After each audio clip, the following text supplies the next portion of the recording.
మురళి గారు ముందుగా మీరు మాట్లాడండి. ఈ టీటీడీ చైర్మన్ తొలగించాలన్న డిమాండ్ కానీ, ఈ చర్చ లేకుండానే డైవర్షన్ కానీ, అనేక అంశాల మీద ఇందాపూర్ హెరిటేజ్ అని వీళ్ళన్నీ ప్రస్తావించారు కదా.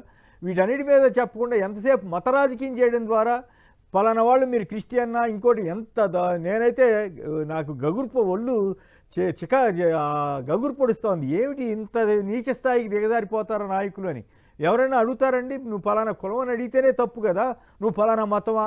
ఈ రకమైనటువంటి దిగజారుడు పరిస్థితికి, అందులోనూ చట్టసభలకు వెళితే ఇది ఎంత ప్రమాదకరమైన పరిస్థితి. ఆంధ్రప్రదేశ్ని ఈ రకంగా ఆ టీటీడీతో పాటు ఆంధ్రప్రదేశ్ మొత్తాన్ని అప్రతిష్ట చేస్తున్నట్టు కాదా? దాంట్లో ఏమాత్రం సందేహం లేదు సార్. ఈరోజు తెలుగుదేశం పార్టీ అనేది లౌకికవాదానికి నిలబడినటువంటి పార్టీగా మొన్నటిదాకా గౌరవం ఉండేది. దురదృష్టం ఏంటంటే ఎన్టీ రామారావు గారు ఎందుకోసం తెలుగుదేశం పార్టీని స్థాపించాడు, ఏ రకమైనటువంటి పరిస్థితుల్లో ఉంది అనేది గత పూర్వ వైభవం అంతా కూడా మొత్తం ఇంక చెప్పుకునే పరిస్థితి కూడా లేదు. ఆయన దేవుడి పట్ల ఏ రకమైనటువంటి భక్తితో ఉండేవాడు ఎన్టీ రామారావు గారు. ఎన్టీ రామారావు గారు రాముడి పాత్ర లేదా కృష్ణుడి పాత్ర లేదా నిజంగానే వెంకటేశ్వర స్వామి పట్ల ఆయనకి భక్తి, నిజంగా టీటీడీ అభివృద్ధిలో కీలకమైనటువంటి పాత్ర పోషించింది ఎన్టీ రామారావు గారు. దాంట్లో ఏమాత్రం సందేహం లేదు. అట్లాంటి ఆయన అనేక సందర్భాల్లో లౌకికవాదం కోసం ఎంత గట్టిగా నిలబడినాడనేది ఒక 100 ఉదాహరణలు మనం చెప్పుకోవచ్చు. దురదృష్టం ఏంటంటే ఈరోజు తెలుగుదేశం పార్టీ తన వారసత్వాన్ని మర్చిపోయి, ఎందుకోసం తెలుగుదేశం పార్టీ ఆంధ్ర రాష్ట్రంలో పుట్టింది అన్న విషయాన్ని కూడా మర్చిపోయి, ఈరోజు తన మూలాల్ని తనే చెరిపి వేసుకుంటూ ఈరోజు వ్యవహరిస్తా ఉందా అన్నటువంటి అనుమానం తలెత్తున్నటువంటి పరిస్థితి. నిన్న శాసన మండలిలో మంత్రి అచ్చెన్నాయుడు గారు ప్రవర్తించినటువంటి ప్రవర్తన, అంతకు ముందు రోజు చైర్మన్ కి మతం రంగు పులిమి, ఆ తర్వాత ఈయనే క్షమాపణలు చెప్పి నిన్న మళ్ళా ప్రధాన ప్రతిపక్ష నాయకుడికి మతం గురించి ప్రస్తావన చేస్తూ చేయడం. ఇప్పుడు జగన్మోహన్ రెడ్డి గారా, చంద్రబాబు నాయుడు గారా, పవన్ కళ్యాణ్ గారా వ్యక్తులు అన్నటువంటి చర్చ కానే కాదు. ఇక్కడ ఒక చట్టసభల్లో రాజ్యాంగం మీద ప్రమాణం చేసి రాజ్యాంగ నిబంధనలకు లోబడి ఉంటామని చెప్పి లోపలకు ప్రవేశించినటువంటి మీరందరూ కూడా రాజ్యాంగ నిబంధనలను తొంగలో దుక్కి దానికి చెల్లుచీటి రాసి పూర్తి విరుద్ధమైనటువంటి పద్ధతిలో ప్రవర్తిస్తే వీళ్ళు మంత్రులుగా కొనసాగడానికి అర్హులా? వాస్తవంగా అయితే వీళ్ళని తొలగించాలా, ఏమాత్రం సందేహం లేదు.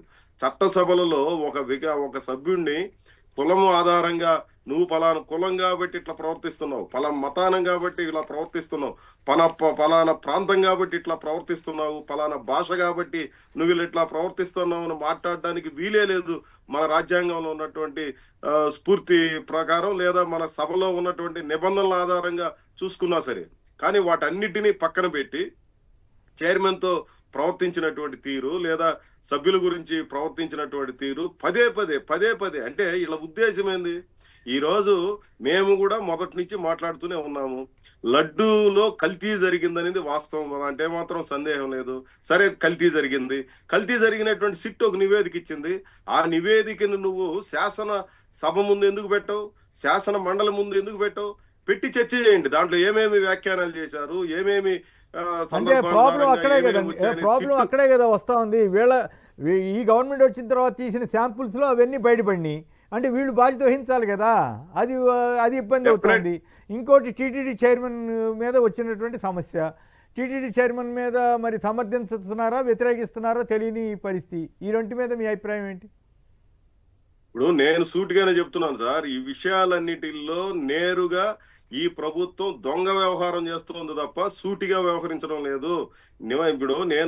ఇప్పుడు చైర్మన్ గారు ప్రవర్తన లేకపోతే ఆ వ్యక్తిగత విషయాలన్నిటికంటే కూడా నేను సూటిగా చెప్పదలుచుకున్నది ఏమంటే, లడ్డు ఆధారంగా జరిగినటువంటి చర్చల్లో కల్తీ జరిగిందనేది చర్చ జరుగుతుంది. కల్తీ ఎప్పటి నుంచి జరిగిందని సిట్లో నివేదికలో ఉంది కదా. ఈ రోజు ఏదో జరగడం కాదు, మొదటి నుంచి ఈ కల్తీ జరుగుతూ ఉంది. 650 రూపాయల విలువ చేసే రోజుల్లో 328 రూపాయలకే తెలుగుదేశం హయాంలో ఎట్లా సప్లై చేశారనేది ఒక ప్రశ్న ఉంది. ఆ తర్వాత వైసీపీ హయాంలో రేట్ ఎక్కువ ఉంటే తక్కువకి ఎట్లా సప్లై చేశారని చర్చ ఉంది. ఇట్లాంటి వాటన్నిటిని ప్రభుత్వాలకు అతీతంగా, వ్యక్తులకు అతీతంగా చర్చ చేయాలి కదా. కల్తీ నిజంగా జరుగుతుందన్నప్పుడు దాని నియంత్రణ ఈ 2 ఏళ్లలో కొండ మీద ఏమన్నా ల్యాబుల్లో అధునాతనమైనటువంటి మార్పులు ఏమన్నా చేసినాయా? కొత్త ల్యాబ్ ఏమన్నా ఉందా? మళ్ళీ పాత పద్ధతిలోనే జరుగుతూ ఉంది. పాత పద్ధతిలో 2 ఏళ్లుగా నువ్వు జరుపుతూ ఈరోజు మళ్ళీ ఏదో కొత్త వ్యవహారం అంతా చర్చ చేస్తే ఏం అర్థం ఉంటుంది? ఈరోజు సిట్టు కొన్ని సంస్కరణలను చెప్పింది, వాటి గురించి చర్చ ఉందా? ఆ నివేదిక ఈరోజు దాకా బయట పెట్టాల. ఇప్పుడు ఆ సిట్టు నివేదిక 400 పేజీలతో బయటకు వచ్చింది, 215 పేజీలతో బయటకు వచ్చింది, 16 పేజీల నివేదిక ఒకటి ఇచ్చారు ఏమేమి సంస్కరణలు టీటీడీలో తీసుకొని రావాలని. దాని మీద కూడా చర్చ చేయాల్సింది. ఈ నివేదిక కాపీలన్నీ శాసన మండలి ముందు, శాసనసభ ముందు పెట్టి దీంట్లో ఏమేమి మార్పులు తీసుకొని రావాలి, ఎట్లా దాన్ని స్ట్రెంథన్ చేయాలని చర్చిస్తే ఈయనను విశ్వసించవచ్చు. అది పోయేసి నువ్వు తప్పు చేసావంటే మీరు అని చెప్పే పద్ధతిలో చర్చలు చేసుకుంటూ సాగదీస్తూ మళ్ళా ఇంకొక ఏకసభ్య కమిషన్, ఆ ఏకసభ్య కమిషన్ లో ఎవడైనా ఒక జడ్జిని ఇప్పుడు సిట్టింగ్ జడ్జితో జరిపేది తప్పులన్నింటిని కూడా తేల్చమని చెప్పి మేము మొదటి నుంచి కూడా చెప్తూనే ఉన్నాం. అట్లాంటివి ఏమి లేదు, ఇవేమి మాట్లాడరు, ఇవి చర్చ చేయరు. రోజు మతం పేరుతో, కులం పేరుతో రాష్ట్రాన్ని మత రాజకీయాలతో భ్రష్టు పట్టించాలని, లేదా ఇది ఒక తీవ్రమైనటువంటి సమస్యగా మార్చేసి మత గుండంగా మార్చాలి, అగ్నిగుండంగా మార్చాలనేటువంటి మత జ్వాలలతో ప్రయత్నం చేస్తూ ఉంటే ఆర్ఎస్ఎస్ వాళ్ళు చేస్తే ఏదో అర్థం చేసుకోవచ్చు, వాళ్ళకి అదే పని అని చెప్పి ఈ రోజు లౌకికవాద పార్టీ అని చెప్పుకునే తెలుగుదేశం పార్టీ అన్ని విడిచిపోయి విలువలకి అదే వలువలు ఊడదీసినట్టుగా చెప్పుకుంటాం చూడండి. ఆ రకంగా ఈరోజు బరి తెగించి తెలుగుదేశం పార్టీ నాయకులు ఈ రకమైనటువంటి మాటలు మాట్లాడడం ఎట్లా సమంజసం? అది ఏ రకంగా సమర్థించుకుంటారు మీరు? ఇది ఏమాత్రం సరైనటువంటిది కాదు. పూర్తిగా ప్రజల ముందు దోషిగా నిలబడినటువంటి పద్ధతిలో ఈ వ్యవహార శైలి ఉంది, సమంజసం కాదనేది నా నిశ్చితాభిప్రాయం. రైట్. పుణ్యశీల్ గారు చెప్పండి, టీటీడీ చైర్మన్ విషయంలో కానీ, మళ్ళీ నిన్న జగన్ గారిని ఉద్దేశించి చేసిన వ్యాఖ్యలు కానీ, వీటన్నిటి మీద లడ్డూలో వాళ్ళ పాత్ర బయటపడిందనే కంగారుతోటి చేస్తున్నారా, లేదా నిజంగానే ఆయన ఆనం రామనారాయణ రెడ్డి గారు పవిత్రతను దెబ్బతీసే కుట్ర? అసలు స్వామివారి నిజంగా భక్తులకి, స్వామివారికి నీ నమ్మేవాళ్ళు ఎవరికైనా ఆయన పవిత్రతను దెబ్బతీసే కుట్ర చేయగలిగే పరిస్థితి ఉంటుందా? ఆయన పవర్ ఆఫ్ గాడ్ తగ్గిస్తానికి కుట్ర జరిగిందని చంద్రబాబు గారు పవన్ కళ్యాణ్ గారు చెబుతున్నారు కదా మొన్న ఆ రోజున. నిజంగా పవర్ ఆఫ్ గాడ్ తగ్గించే పరిస్థితి ఎక్కడైనా ఉంటుందా? నిజంగా ఇటువంటివన్నీ విశ్వాసాల కింద వస్తాయా? మరి టీటీడీ చైర్మన్కి అట్లా చేయటం వల్ల పవర్ ఆఫ్ గాడ్ తగ్గదా?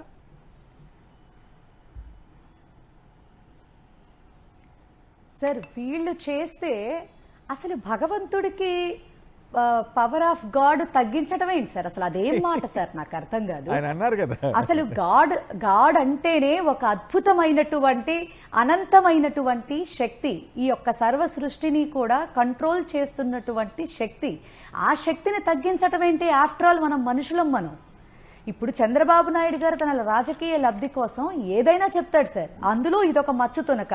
ఇంకా నిజంగా సార్ సిగ్గు లేకుండా బిఆర్ నాయుడు భగవద్గీతను అవమానిస్తూ మాట్లాడినటువంటి మాటలకి, అతని మీద వచ్చినటువంటి ఆ రాసలీల వీడియోలు, దాని గురించి కూడా మనకి ఆ జుగుప్సాకరమైనటువంటి విషయం మీద కన్నా కూడా అసలు భగవద్గీతను వేలెత్తు చూపినటువంటి సందర్భం రావడంతోనే అంత ఒళ్ళు కొవ్వుతో మాట్లాడినటువంటి వ్యక్తిని వెంటనే బర్తరఫ్ చేయాల్సినటువంటి పరిస్థితి ఉందా లేదా? టెర్మినేట్ చెయ్యాలా వద్దా? అసలు హిందూ మనోభావాలు దెబ్బతినేటటువంటి విధంగా ఎవరు ప్రవర్తిస్తున్నారు? డిప్యూటీ సీఎం గారు సార్, మరి ఆయన ఎలక్షన్ ముందు ఏం మాట్లాడాడో, ఎలక్షన్ తర్వాత ఏం మాట్లాడాడో కేవలం ఒక్క నిమిషం సార్, ఒక్కసారి ఇది వినండి సార్. అదే సార్ ఎస్ సార్. అయితే సార్ నేను ఏం చెప్పాలనుకుంటున్నానంటే, ఇదే గౌరవ డిప్యూటీ సీఎం పవన్ కళ్యాణ్ గారు మరి రాజ్యాంగ పేటికలో పలానా ఆర్టికల్ ద్వారా మరి ఏ రాజకీయ పార్టీ అయినా, ఏ ప్రభుత్వం అయినా సరే సెక్యులరిజంగా ఉండాలి తప్ప ఏ మతాన్ని కూడా వేలెత్తి చూపించే పరిస్థితి అయితే ఉండకూడదు. మా మతాలు కానీ అదేంటి దైవం అనే మాట మరి ప్రభుత్వానికి సంబంధం లేదు అన్నట్లుగా ఎక్స్ప్లెయిన్ చేసినటువంటి ఈ వ్యక్తులు ఈ రోజున జగన్మోహన్ రెడ్డి గారిని ఎలా టార్గెట్ చేస్తున్నారు సార్? అసలు ఒక మాజీ ముఖ్యమంత్రి అన్నటువంటి గౌరవం లేకుండా, అలాగే మోషన్ రాజ్ గారు ఒక చైర్మన్, అందులోనూ దళితుడు, మరి ఆ సామాజిక వర్గంలో ఆ వ్యక్తి ఒక ఉన్నతమైనటువంటి స్థానంలో కూర్చుంటే మంత్రి అచ్చెన్నాయుడు ఎంత సంస్కారహీనతగా మరి ఒళ్ళు కొవ్వు పట్టి మాట్లాడినటువంటి మాటలుగా వీటిని భావించద్దా సార్? ఆంధ్ర రాష్ట్ర ప్రజలు ఏమనుకుంటా ఉన్నారు? వీళ్ళకి అధికారం ఇచ్చి అసెంబ్లీలో కూర్చోపెడితే భగవంతుని ప్రతిష్టను దిగజార్చటమే కాకుండా వీళ్ళిష్ట రాజ్యంగా మనుషుల్ని, మతాల్ని, కులాల్ని అడ్డం పెట్టుకుని రాజకీయం మాట్లాడుతున్నారంటే ఏం దౌర్భాగ్యం పట్టింది ఈ రాష్ట్రానికి అని చెప్పని ప్రతి ఒక్కళ్ళు ఫీల్ అవుతా ఉన్నారు సార్. ఇది ఎంత మటుకు న్యాయమైనటువంటి విషయం సార్? లడ్డూ కల్తీ నిజంగా సార్ ఎన్నిసార్లు మాట్లాడుకున్నా అసలు కల్తీ అనే మాట వైఎస్ఆర్ కాంగ్రెస్ పార్టీ యాక్సెప్ట్ చేయరు సార్. ఎందుకంటే శాంపిల్స్ తీసింది వాళ్ళ టైంలో, శాంపిల్స్లో తేడా వచ్చింది అని సిట్ రిపోర్ట్ ఇచ్చింది వాళ్ళ టైంలో. ఏ విధంగా జగన్మోహన్ రెడ్డి గారు దీనికి కారణమవుతారు? మేమెందుకు ఈ యొక్క మాటని మేమెందుకు అగ్రీ అవ్వాలి? భగవంతుడు ప్రతిష్టను ఆల్రెడీ కూటమి దిగజారు చేస్తుంటే ఆ పాపం మేమెందుకు అంటించుకోవాలని చెప్పని మేము అడుగుతా ఉన్నాం సార్. జగన్మోహన్ రెడ్డి గారు తన టైంలో ఆయన మీద మతముద్ర వేసిన ఎన్నో మార్లు చెప్పారు, 4 గోడల మధ్యే నేను బైబిల్ చదువుకుంటాను, కానీ బయటకు వస్తే నేను ఒక హిందూని, ఒక ముస్లింని, ఒక క్రిస్టియన్ని, అన్ని మతాల్ని నేను గౌరవిస్తాను. ఎస్, ప్రతి ఒక్క పార్టీకి సంబంధించినటువంటి ముఖ్యమంత్రి స్థానంలో ఉండేటటువంటి వ్యక్తులు ఎవరైనా అదే చెప్పాలి, అదే ఫాలో అవ్వాలి సార్. ఒక నిమిషం సార్, అదే ఫాలో అవ్వాలి. కానీ వీళ్ళు వేసినటువంటి ఈ అబద్ధాలన్నీ కప్పిపుచ్చుకునేటటువంటి ప్రయత్నంలో ఏం చెయ్యాలో తెలియక రోజుకొక రకంగా దిగజారుడు రాజకీయాలతో దిగజారుడు మాటలు మాట్లాడుతున్నారు సార్.